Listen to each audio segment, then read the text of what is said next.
Welcome to the Copeland Coaching Podcast, where it's all about turning your job search into a slam dunk. Your host is Angela Copeland.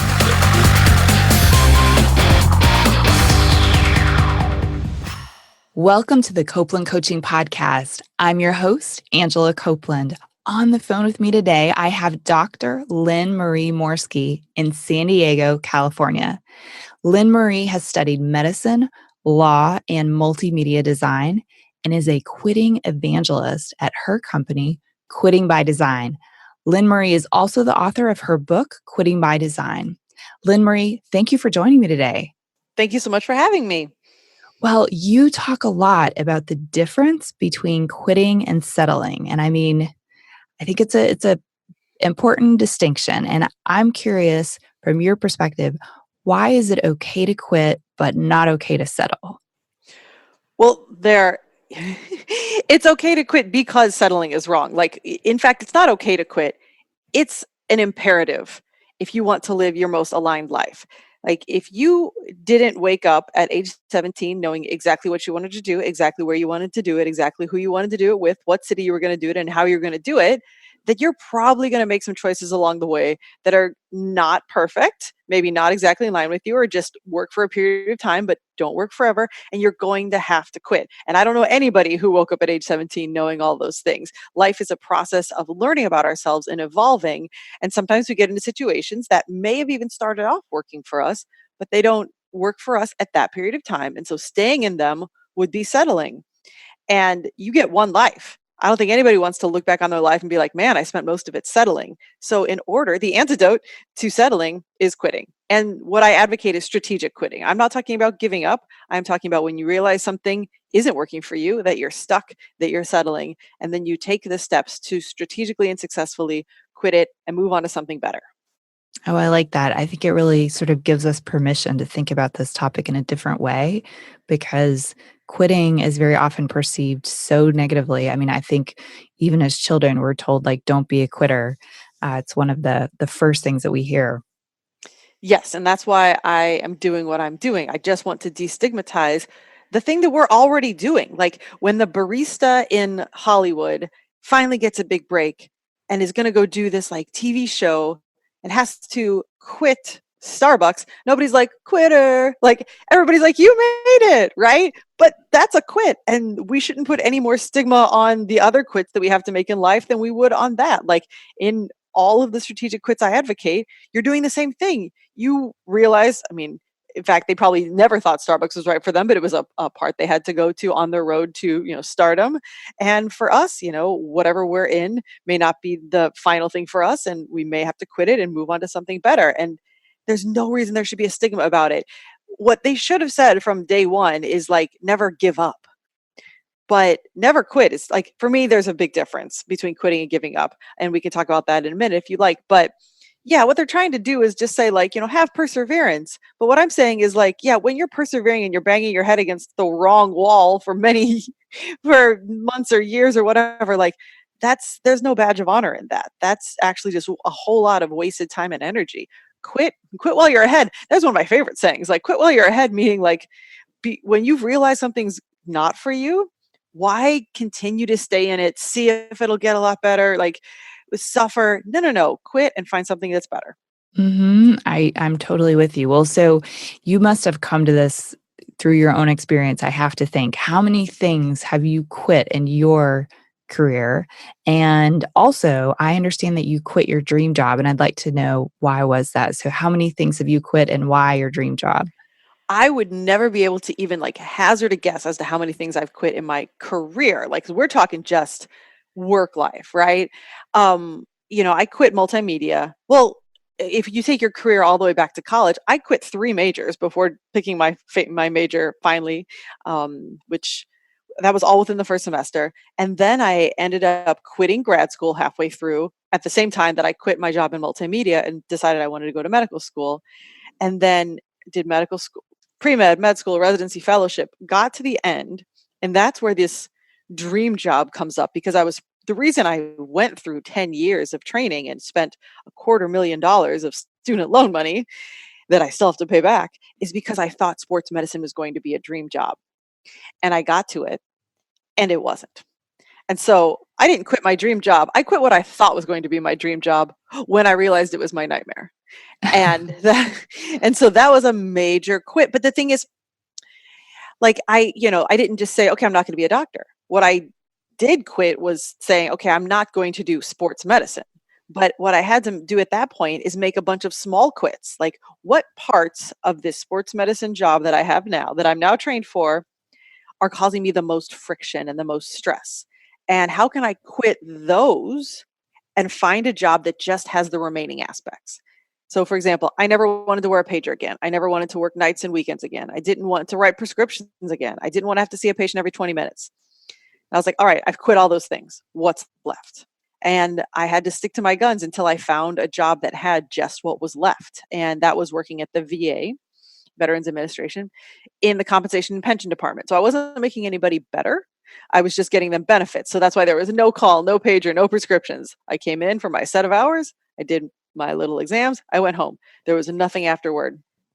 And that was fine, but it wasn't by any means fulfilling. It just was like, okay, after I've quit all these parts of medicine, I can still do this. But I knew there was more in life. So I just kept that as like my 2-day a week job. And then I went to law school. And then after law school, I did a startup.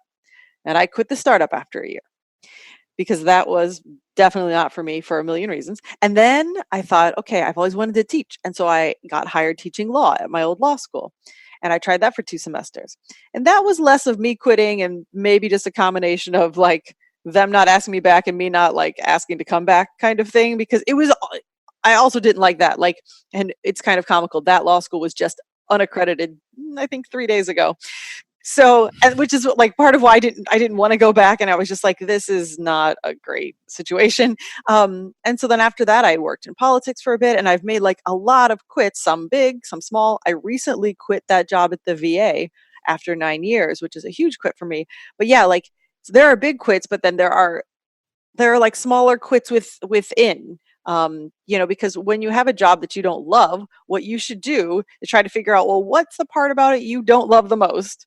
And until you can like leave that job, let's just quit all the worst parts of it. See if we can be creative, and hopefully that will take out some of the friction. So even within the VA in that 9 years, I'm sure there were many quits within there. Oh, that's so interesting. I think, there's a couple things I could sort of hear in that. And it almost sounds like, in one way, you almost redefined what your dream job looked like through the process, I would have to imagine a little bit. Assuming that, you originally thought it was sports medicine and then it just sort of evolved. But then I also hear you kind of talking about something I think a lot of job seekers really struggle with, which is they're interested to switch industries or careers, but they're afraid to do it. Like they feel kind of stuck in a box and sort of afraid to sort of make those moves. And it's really interesting to me that you've done so many things that are so very different throughout your career. I think that that's really interesting. Yeah, I think they're afraid to make the moves because of a lot of the same fears that stop people from all kinds of quits. Like when I talk about quitting in my podcast, Quit Happens, in my book, Quitting by Design, I'm not talking just about jobs. I'm talking about relationships, mindsets, the Peace Corps, like anything that isn't working for you. These same processes can go toward, but the same fears apply pretty much across the board. And a big one for people in careers is, well, okay, say you're in a law firm, right? You have spent the undergrad and then you did the grad school and then you get to this law firm and you're miserable. And by the way, that's super common. Like law firms are fairly miserable as I understand it. Tons of unhappy lawyers, but they're looking at the amount of student loans they spent, as they will probably think, or wasted if they think, if I leave law, I will have wasted that money and I have wasted that time. And so then they stay. And part of what I preach is that you did not waste that time. You invested that time and that money, not in becoming a lawyer, but in becoming or in finding a dream career. When you go and decide, I want to be a lawyer, that's probably because you think it's going to be your dream career, like I did with sports medicine. And you owe it to yourself if you've already invested. Think of it as an investment, not as like a cost that you paid. If you invested that much time and money in finding your dream career and law isn't it, you definitely owe it yourself to keep looking until you find what will be your dream career. Do not let that time and money become this like ball and chain. It shouldn't be that. It doesn't mean like, okay, I got this, spent this time and money to get to a thing that means I have to stay there. Absolutely not. Like, and don't look at it as a waste. What you've learned in that past time, in law school, think about how many things you learn in law school you can apply to the rest of your life, like a million. And you can also apply the fact that you've learned what you don't want. Great. That's more information that you can use when you make your next decision. Absolutely. Yeah, I mean, we often think of it, it's the kind of sunk cost. Like, I've already invested this, I should stick to it. I know, in my undergrad, I studied computer and systems engineering. So, you know, my coursework prepared me to be like a computer programmer or an electrical engineer. And eventually I wanted to go into marketing, and it felt, in a way on the surface, it sounds like a real waste. But in reality, I've been able to use what I learned in engineering school in my marketing career. And it's actually something that kind of differentiates me from my peers and makes me, special in a way. So I think sometimes, I mean, law is a very good example. I talk to a lot of, like you said, unhappy lawyers. Yeah. And, they eventually, sometimes, if they're up for the task, they find a new career and they're surprised that their skills from law school transfer into other areas besides law. So I think there's a lot to be said for taking that risk and kind of making that switch, and really, like you said, trying to not live your entire life being really unhappy. I mean, isn't that the goal? Like, I don't think anybody's goal is like, let me live a really unhappy life, right? Like, we want this, happiness we hear about. I mean, after all the careers that I had, I woke up one day at age 38 and thought, like, I know there's happiness out there. None of these things I've done have been it. Like being at the VA was just the least painful thing I could do with my medical degree, but it was still miserable. Like I still was very unhappy there for 9 years.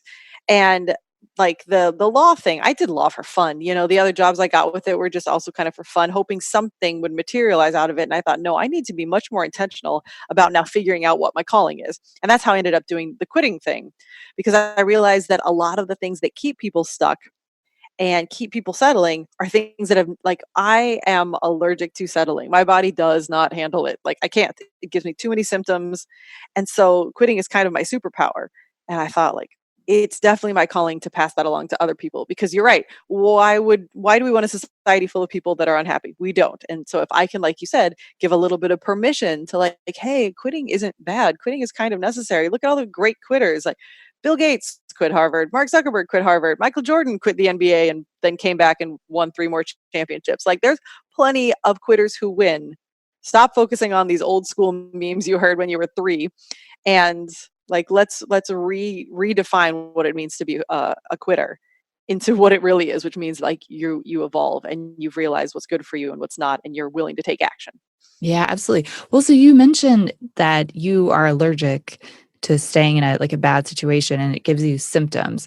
Like it made me kind of think, for those of us who are listening today, what are symptoms that we should be paying attention to in ourselves that might be a signal that it's time for us to quit? Like, what are the things that you think maybe we're ignoring that we shouldn't be ignoring? Anything that remotely resembles anxiety or irritability, just the feeling of stress. Like, do you have pressure on your chest? Is your heart racing? Do you have a sinking feeling in the pit of your stomach? And if you are so out of tune with your intuition that none of those even sound familiar, imagine right now that you got a phone call and you picked it up and it said the IRS. Like, what would your stomach feel like then? That's probably the sinking feeling in your stomach. And if you get that during your day, and it could be with your job, it could be with your relationship, your partner, like if that feeling keeps popping up multiple times, heck, it could be with your own mindset. If you're just sitting there feeling completely at peace and then suddenly you're super worried about a thing, rewind. What did you just think about? What maybe negative thing did you just tell yourself, or old bad memory you just focused on? Like there's all kinds of quits we can make. And so those are the kinds of symptoms that are your body whispering to you, right? Okay, I'm going to make you feel a little anxious. I'm going to give you a little bit of racing heart. Like you're walking up the stairs, you're about to walk into your house, you know your wife or husband is there and you've had a fight for like the past 6 nights. Your heart might start racing like, man, I know there's a fight on the other side of this wall. Like those are the kinds of symptoms that we are not supposed to be having on a daily basis. And unfortunately, so many people have been so unhappy for so long that those feel like they're normal. And they are not normal. Like normal is joy or nothing, like peace, right? Like when you're meditating, I'm not necessarily feeling joy, I'm just feeling nothing. And that's why I think it's really important for people to find time in their day to either just have stillness, like with meditation or breath work, and or preferably and to find joy, like go dance or play a musical instrument or play a sport or some flow state that you love so you know what good feels like. And then anything that isn't good or neutral is probably a sign that you have something out of alignment and there may be a quit around the corner that can benefit you. Yeah, you're right. You're right. And you mentioned this is not good every day, but I'm assuming like if this were to happen once in a while, like once in a blue moon, it wouldn't necessarily be the worst thing. It sounds like this is when it's happening on a pretty regular basis. Yes and no. And I'm going to go ahead and just put this out there with my last job. If I open my email box and there was a message from my boss, I would go into straight up panic. My heart rate would go from 60 to 120 in a heartbeat, right? My boss was never sending me something that was like, you did a good job. Never, never, ever, ever, ever. And I had done a plenty good job. Like I would see extra patients every day if doctors were sick, et cetera, et cetera. Not once in 9 years did I get a, you did a good job email, right? If I saw something from her, it was like, you definitely made a mistake, right? And it would only happen maybe once every 6 months to a year. But guess what else happened? Every time I went to open my inbox, my heart rate would go from 60 to 80, just knowing that the possibility was there on the other side of that email. I'm going to go and say that you shouldn't live like that at all. Like it occurred to me, and this is one of the things that led to me finally quitting, is that every time I was so freaked out about an email from her, this is what you do. This is like, it's not that I'm freaked out that I got an email that I did poorly. What your mind goes into, and correct me if I'm wrong, but I'm assuming most of us would, we go into, oh my gosh, I did something wrong and I am going to eventually get reprimanded and then lose money and then get fired. Mm-hmm. Right? It's not just about that email. And it occurred to me once, like right before I finally quit, is I got one of these emails and I got very, very paranoid that I was going to get fired. And it occurred to me, you are sitting here, and I was in tears at my job where I'm supposed to be a doctor seeing patients. And I have to like pull myself together because I was in such a freak out that I was going to get fired from a job I have disliked every second I was there. That's Wow. ridiculous. Like, why did I dislike it every second? Is because the upper management never made us feel good. Like, ask almost anybody who worked there with me. Sorry, but like, I'm hoping that nobody will hear this podcast from my old job. But it's true. There was just no positive feedback ever, and that's just a really tough environment to be in. Like, you either are ignored or you've done something wrong. Mm-hmm. And I am willing to say, you're like, well, if it happens once every 6 months, man, that's all it happened for me. But the fact that it could happen at any time was enough to make me low level anxious all the time. That And the totally makes mental sense. space the mental space that anxiety took up was so out of proportion to the actual amount of time I even spent at that job, knowing that at any time I could do one thing wrong, it could lead to a crazy spiral, and I could lose this job. We all think, oh my gosh, you've quit such a secure job. Is it really secure? Like, I mean, if somebody else who seems to never write you an email saying you're valued and writes you a ton that talk about your mistakes, how secure is your job? So it's Mm-hmm. just like, I realize that I'm being very extreme here, but I want people to realize that like no amount of like, yes, things can go wrong at work. That can happen. Like that actually, that's just going to happen. But if you have a full-on panic attack because something went wrong once, that's probably not likely. If something goes wrong, you have a full-on panic attack, it's probably because there's been like systematic, pattern of you not being appreciated or of them blowing things out of proportion if you made anything wrong or like, so it may just be that environment is toxic enough so that yes, you may only have something that happen every once in a while, but it has led to so much anxiety because that there's this low level of toxicity. And I'm going to go ahead and say, like, I have gone through too much in my life to just hang out at a place where there's low level toxicity. Wasn't healthy for me. And I finally Yeah. had to pull the plug. That makes sense. I think a lot of people can totally relate, and I appreciate you sharing because I think sometimes, especially when it comes to job seeking, and careers, we keep a lot of the stuff hidden, like it's all very private. And so very rarely do we get a chance to relate to other people who are also struggling in a similar situation. Well, so, I know you're not necessarily coming from sort of a career coach sort of background, but you have so many great examples of quitting and your own personal experience with quitting. I'm curious when it comes to actually quitting a job from your perspective, how should we do it?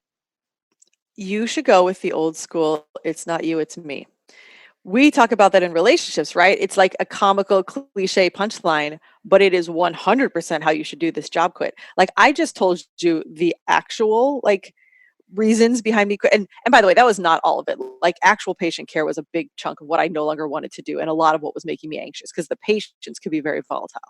But, I would say definitely it would have been easier to withstand volatile patients had I been in a more supportive environment. Is that what I said to them when I quit? Nope. Absolutely not. You have to go. You don't have to. It is advisable that you go in and you make the quit 100% about you. It is not you, it's me. That's what you say to them, right? I mean, in the terms of like, I have loved this job. I have learned so much. I love the people I work with. However, I am currently feeling called to blank, start an entrepreneurial venture, spend more time with my children. And if you make it a thing about you, this is going to have two repercussions. One, they are not going to feel hurt and they are not going to try to like badmouth you if your next employer calls. It's going to leave a lot better karma, right? They're going to think much better of you. Your 2 weeks notice, those 2 weeks are probably going to be a lot less awkward. But also, if you go into them and you make it about you and not them, say you go into them, say you really want to quit a job and you go into them and you say, I just really can't work these hours anymore. Like, I really need to quit. And they're like, oh, would you like to change around your hours? Well, and here's the thing. If that's true, if it was just the hours, you should have gone in ahead of time because the strategic quitting process has step 2, which is like, what part of your job do you want to quit if it's your job that needs to go? If it's just that the hours are too long, don't quit your job. Go in and ask to go to part-time. That's so much easier than finding a whole other job, right? There's a lot of little quits you can make. Okay, you don't like your team. Ask if you can be transferred to another team. So if you go in on the last, when you're finally ready to quit and you make it about some small thing, they're just going to try to fix that small thing.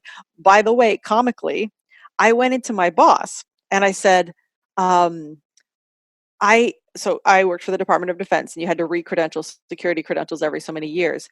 And I said to her, my credentials are up at the end of the month and I'm not going to renew them. That's how I was like, so essentially I made it like about a thing, right? What is Mhm. her first response? She honestly God picks up the phone to call the credentialing department. She's like, I don't think that's right. And I was like, whether or not it is, P.S. I know it is, but whether or not it is, I'm still quitting.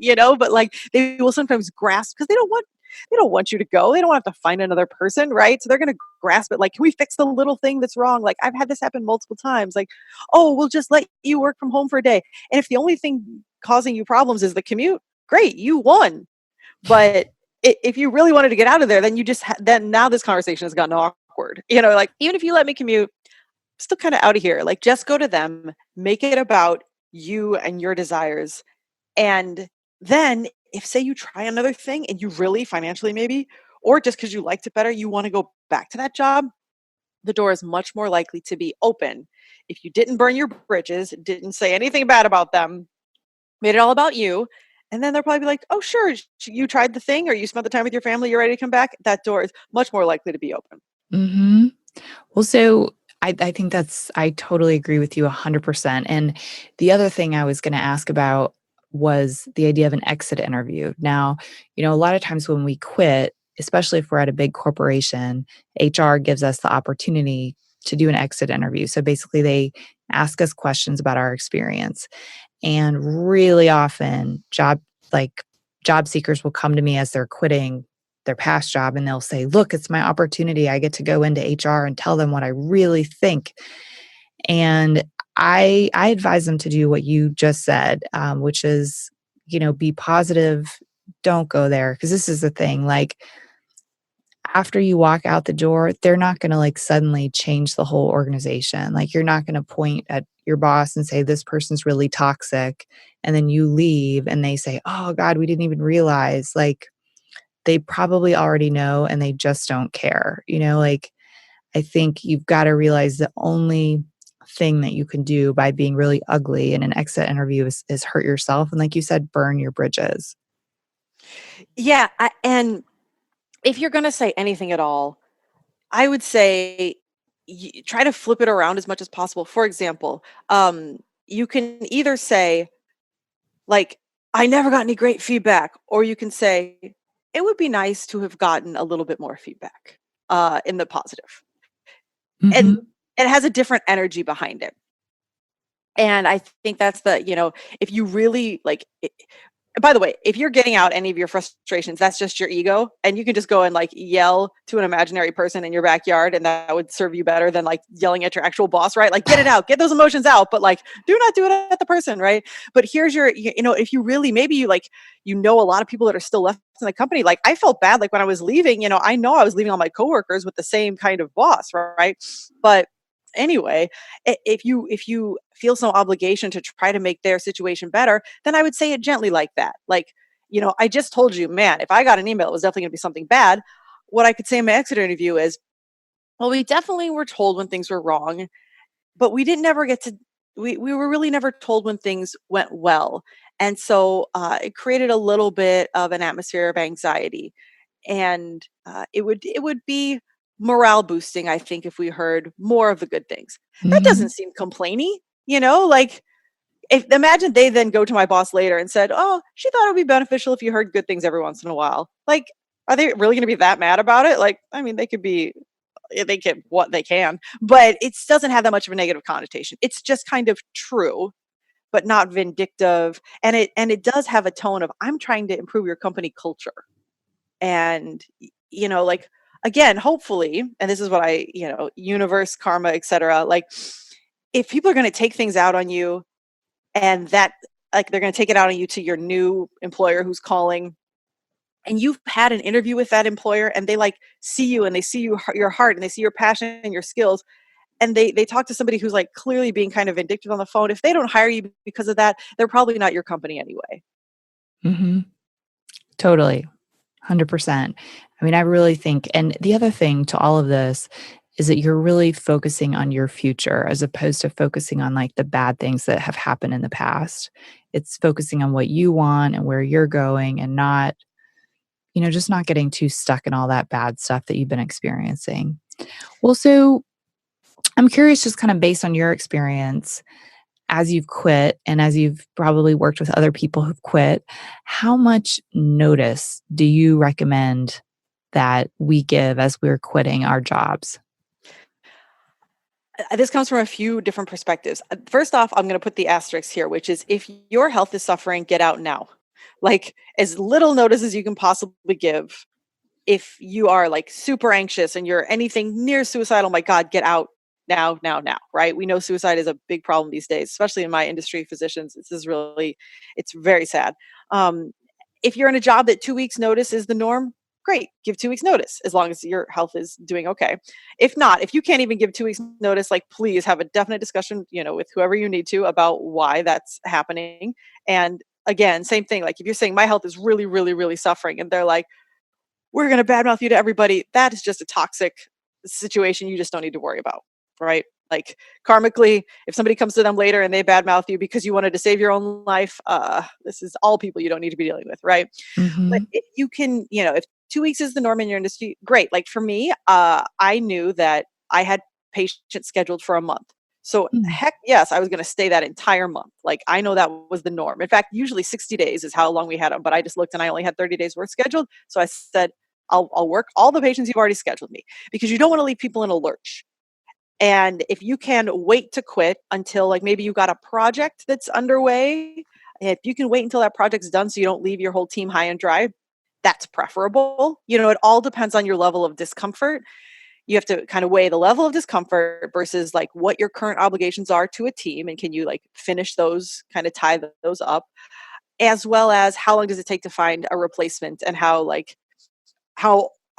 unique is your position. Like I was one of 10 docs, so it wasn't like they had to find somebody the next day, right? But if you're the only one of you and it's going to take a month or two to find that, and you can give them a month or two, that's definitely going to make everybody happier. Like it's balancing what's going to preserve your health and your sanity with what's going to still work best for the company. Because even if you quit in the best way possible, you're like, I'm doing this thing for me, and then you're like, but I'm leaving tomorrow, that's still going to leave a little bad taste. So try to Mhm. balance those factors. Yeah, I totally agree. It's interesting, especially when I was early on in my career, I tried to give a lot of notice. Like I would give a couple of months of notice when I would quit. And I felt like it was like being respectful. First of all, that was kind of like where I was coming from. But I realized a couple of things.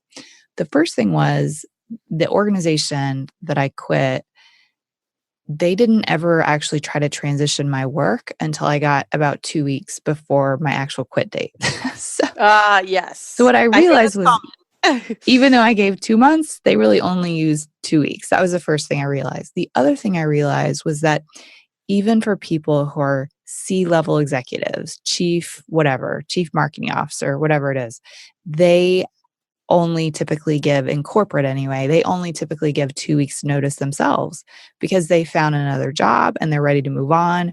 And so I thought, gosh, I was trying so hard to be respectful and do like Yeah. the right thing. And I realized even the people at the top give 2 weeks notice. So, I think you have to do what you have to do and what's normal for your industry, but don't bend over backward if if you don't Yeah. have to. And the other thing too, I think you're absolutely right.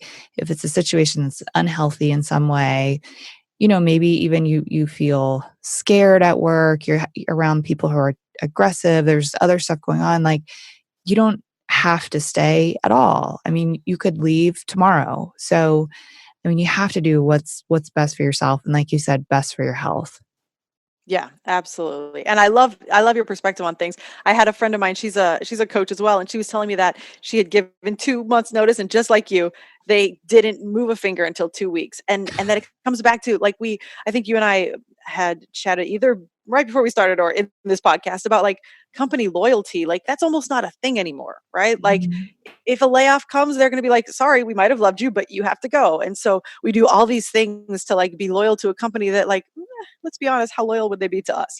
Smaller Mhm. family business may be different, but like you said, if you're in corporate, this, give them 2 weeks. This is a thing they're, it's part of what they're used to. You're not the first person to quit ever. Right. That's true. Well, so I'm also curious, one of the biggest questions I get from job seekers, they'll come and talk to me and they'll say, Angela, I am so sick of my job. I want to quit. And can I just quit? And then I'll find a new job later.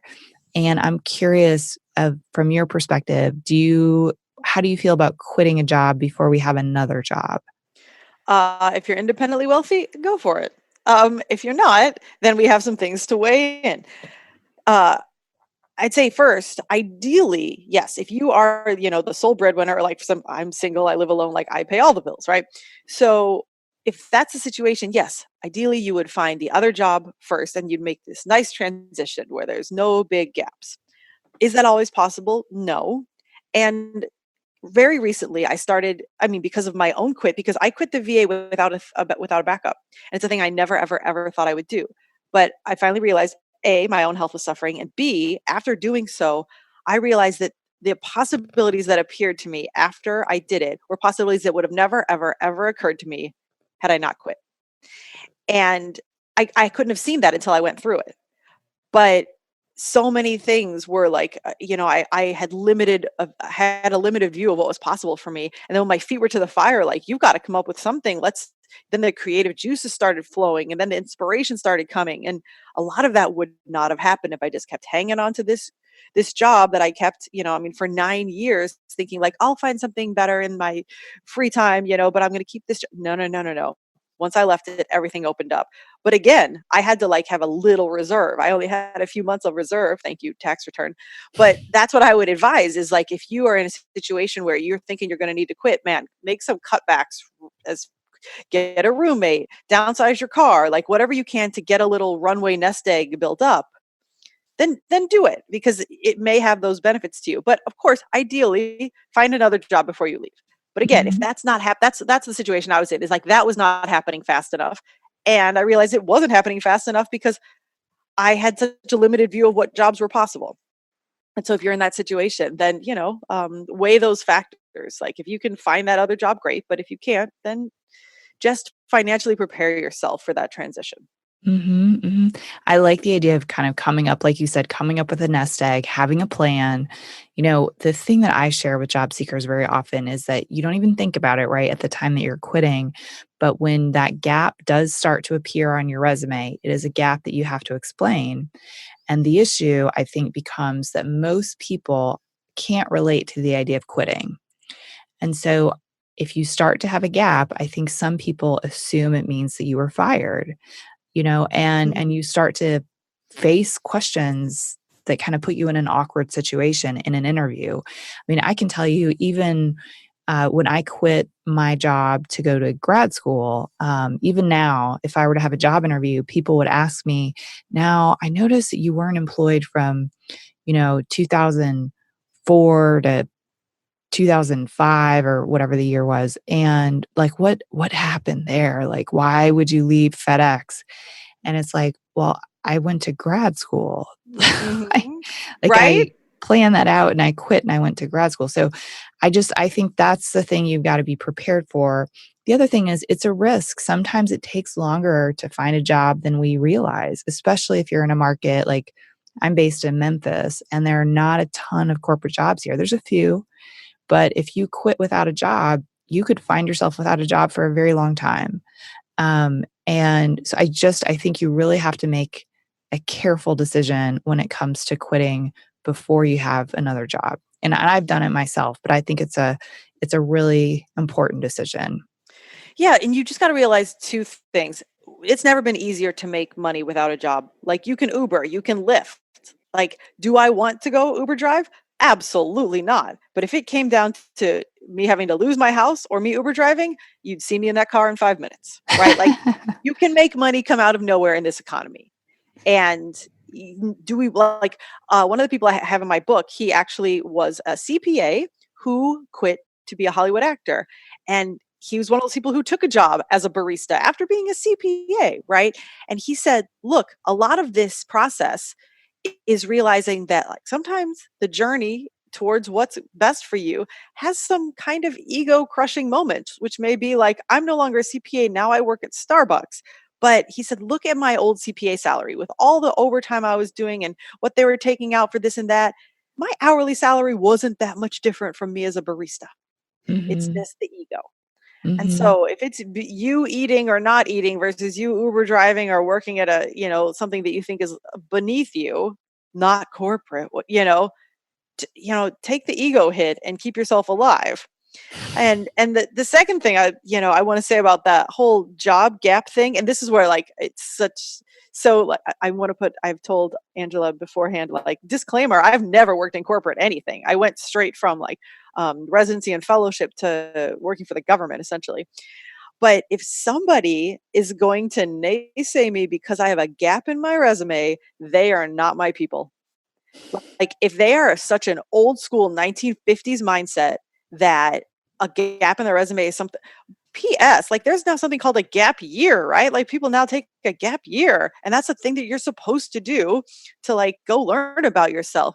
Well, imagine you're quitting this, you're, say, a CPA for 10 years. Like, I had another friend who's a CPA, and he quit to become a brewer. He planned out that between his quit of CPAing and between brewing school, he was gonna go travel the world for 6 months or 3 months or whatever it is.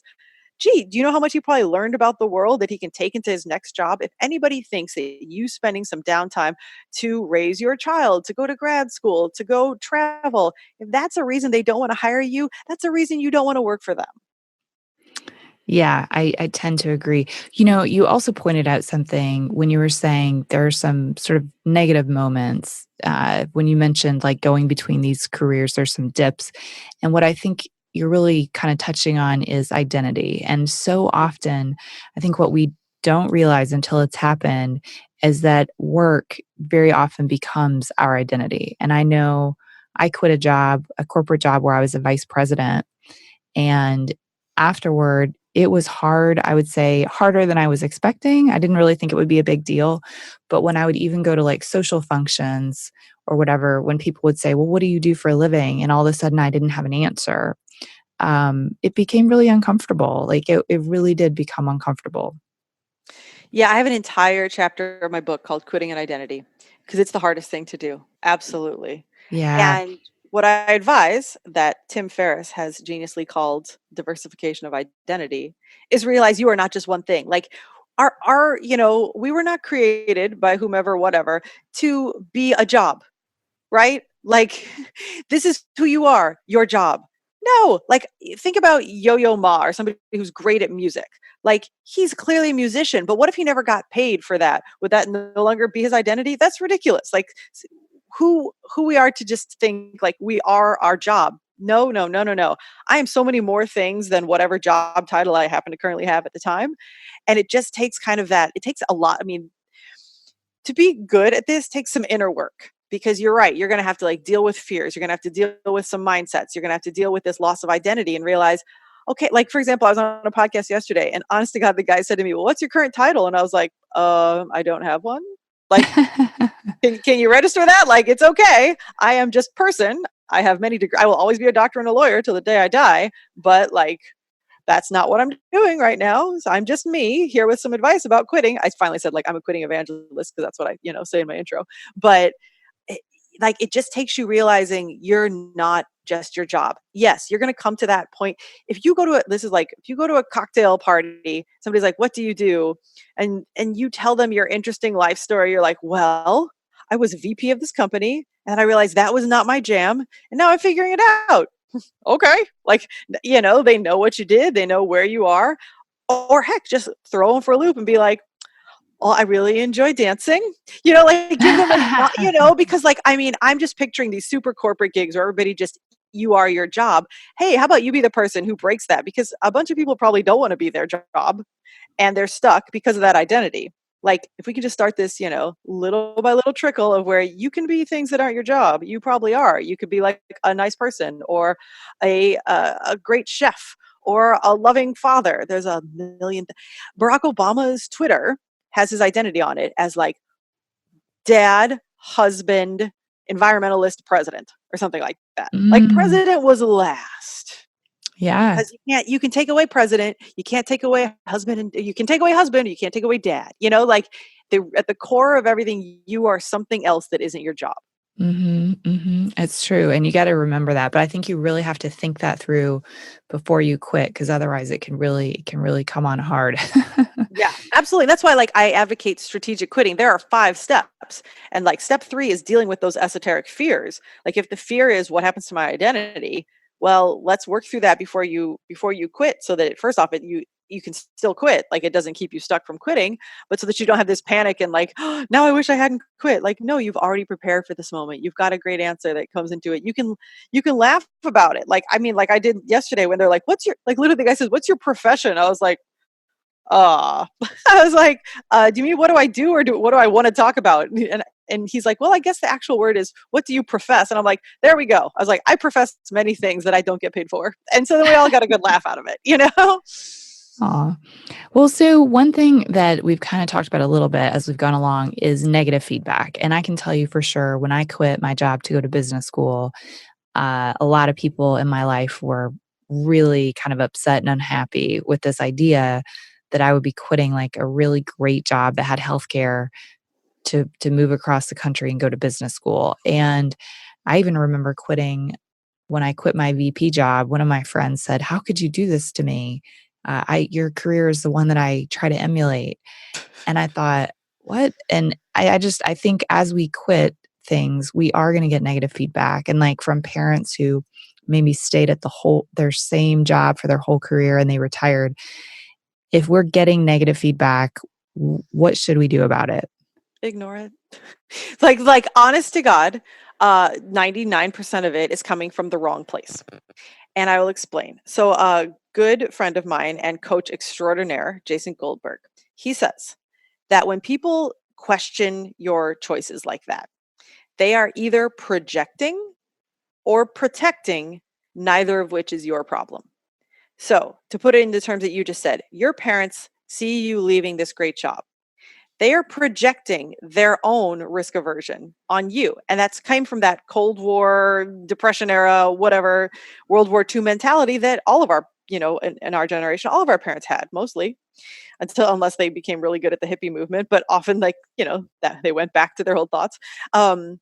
So they're using their mindset from what they were taught back in the day and projecting it onto you. They're thinking, I wouldn't have the risk tolerance to leave a great job. I would never leave a great job. So they project that on you. Why would you do that? They also think they're protecting. Again, based on what they think is safe. For example, you might have known that great job wasn't safe at all. You could have seen budget cuts coming or something, or any of these things that we talk about where like the corporation really isn't on your side. Like bottom line is the bottom line. And if you have to go, you have to go. Like they don't, I don't know, they have an entire different paradigm. And so they think like, oh, it's protecting them to tell them to stay in this job. Two things, that's not what protecting looks like. Like protecting is, let's make sure that you're a happy person. We'll help you figure it out. Like they don't want you to be homeless. I get that portion. But essentially them saying you're going to leave this job is essentially saying, we don't think you're going to find another one. Mm-hmm. Like that's not trusting you. That's not trusting that you know what's best for you. And that you're like, I know people who their parents would be like, you have to marry this person from this religion. And I said, like, don't your parents just want you to be happy? Like where does that come into this equation? If you're miserable in a job and your parents like, you should stay in it. Your parents are telling you to have a miserable life. Like, Mm-hmm.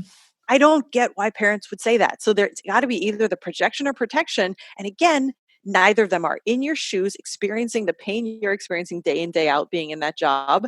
So they don't get to make those calls for you. And your friend who just wanted to emulate your career, like, good. She can emulate the fact that when things aren't working for you or when you want to increase your education, you made the hard choices. She should be thrilled that she's got somebody to look up to who is that courageous. Well, yeah, it's, even you said something with the quitting for business school and the family thing that really resonated with me. I know, like in my case, I think part of it was I had a sort of like a bigger plan, right? And one of the people that was really unhappy with my choice was actually my grandmother. And I think she was concerned about me because she couldn't picture where this was going to lead to. In her life, she didn't get a chance to finish high school and she didn't get a chance to have sort of like a corporate type of career. And so it was just scary. Like it was dangerous. And I remember after she came to my graduation from business school and she looked at me and she said, "How did you ever think to do this? Like, how did this ever cross your mind?" And I could see in that moment after I graduated that she finally kind of got it. Yeah. But it wasn't until then that it made any sense to her what I was doing. Right. And how in the world is the onus on you to wait until other people catch up to the possibility you see for yourself? Right. I mean, she never would have seen it unless she literally saw it in person, Exactly. So why, that's what's so kind of baffling to me. And I think that's the ultimate superpower that I've ever had is that I could care less about what anybody thinks of my quit. And by the way, the reason I said ignore it is, I'm absolutely true. Unless of course, like your grandma was going to write you out of a will for leaving or something, you're going to lose jillions of dollars that you had to stick out one more year for, something like that. There may always be some little caveat reason to not ignore them. But most of the time, what people think of your quit is not much. Like, think about how much time we spend thinking about what other people are thinking of us, as opposed to the actual amount of time we spend thinking about other people, right? So we got to be honest, like nobody's really spending that much time thinking about us except for our very close relatives. Mm-hmm. Like even your friend, like yes, your best friend, that's your closest friend, but like how much time? Like she's got her own life. With social media, like you can see on Instagram somebody's quitting their job and then you think interesting and then you keep scrolling. Like we all are so busy. Like to let somebody else's temporary thought about your quit, positive or negative, generally it's positive because they're going to think, wow, courageous. If they think a negative thing, they're probably either jealous or just projecting. And then they go about their day and you're the one sitting in the cubicle totally unhappy. Like, how does that balance out in your favor? This Mm-hmm. is Totally. your Well, one life. I think this kind of leads into my last question, which is you actually talk about that quitters actually win. And I'd love for you to share with us why you believe that quitters come out on top. Oh, it's not even that I believe it. This is just fact. Like Mark Zuckerberg, again, all these people that I just brought up to you, they're all quitters because they realized, hey, I've got something big on my hands. I could either hang out here in school and like wait till it festers and maybe somebody else picks it up and runs with it first, or I can quit right now, go do this better thing. Like nobody thinks of them as quitters. They're like wildly successful philanthropists changing the world, Bill Gates, all these people who've made these quits. And that's because they had the courage to say like, I don't need to stay in this thing.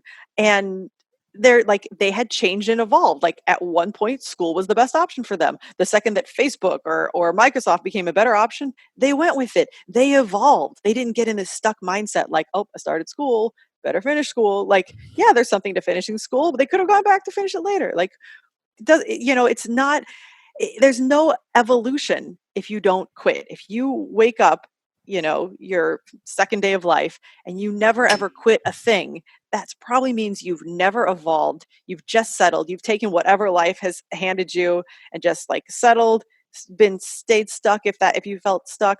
The only people who are winning are the people who have figured out like, hey, this doesn't work for me. I'm going to quit, move in this other direction. Like in entrepreneurial ventures, like think about how many times even within Facebook or within Microsoft, they changed what they were doing. Like maybe they were using one operating system. They quit that operating system. They changed another. Like Facebook used to be called the Facebook. They quit that name, went to another name. Like there's a million quits that lead to these people's success. So to think that like just never quitting is the way to success is essentially as counterintuitive as I can ever imagine. It's just based on vernacular. Like you've upgraded, you've pivoted, you've done all these things. Most of them involve a quit somewhere in there. It's just not talked about, but it's there. And every winner has done it.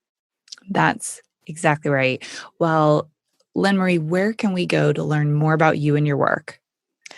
You can find me at quittingbydesign.com. That's where you can pick up my book up there or Amazon, and my podcast, Quit Happens, is also there. You can find me at Quitting by Design on Instagram, Quit Happens at Twitter.